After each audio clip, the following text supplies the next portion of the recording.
मैं आधा एकड़ या 200 गज 400 गज देना चाहता हूँ तो कौन है मुझे रोकने वाला? ये नॉनसेंस है, ये बदमाशी है, गुंडागर्दी, ये नहीं चलेगी, ये देश में चलेगी नहीं। चलाने की कोशिश है वो वापस हो जाएगी। केंद्र सरकार की ओर से, नेताओं की ओर से अब तक जो दलीलें दी जा रही थी कि इतने फायदे हैं, ये है वो है, क्या सुप्रीम कोर्ट में भी वही फायदे गिनवाए जाएंगे? और क्या, अरे फायदे भी गिनवाए जाएंगे। और ज्यादातर सरकार की तरफ से बहुत बार कोर्ट के अंदर वकीलों की एक ही ड्यूटी है, कोर्ट की मदद करना, ताकि कोर्ट एविडेंस के आधार पर और कानून के हिसाब से फैसला कर पाए।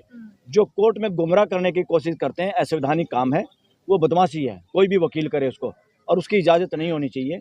मगर फिर भी वो तो अपनी तरफ से रखेंगे, उनको पूरी छूट रखनी चाहिए। सर, गृह मंत्री सदन में खड़े हुए कह रहे थे पार्लियामेंट कानून बनाया, पूरे देश को मानना होगा ये कानून। नहीं, किसी के बाप की पार्लियामेंट है क्या? गृह मंत्री के बाप की पार्लियामेंट है क्या? या जो पार्लियामेंटेरियन बैठे हैं उनके बाप की पार्लियामेंट है क्या? ये इस देश की पार्लियामेंट है।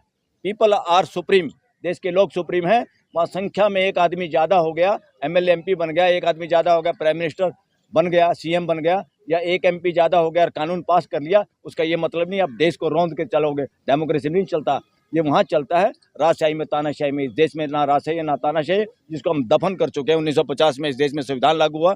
संविधान लागू होने के बाद यहाँ मानवीयता का वो है, मानवता का देश है ये।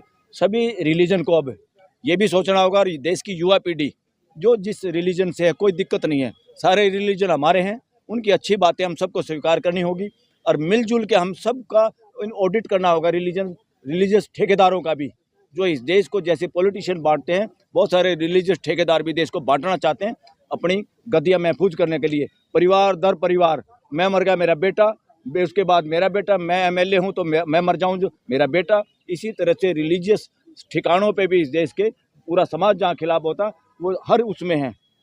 ये जो हम हिंदुओं में भी मंदिर है ना, वहाँ भी पीढ़ी दर पीढ़ी है, एक मर जाए उसके बच्चे उसके बच्चे मर जाए, किसी भी मंदिर में उन्हीं के वो पुजारी होते हैं।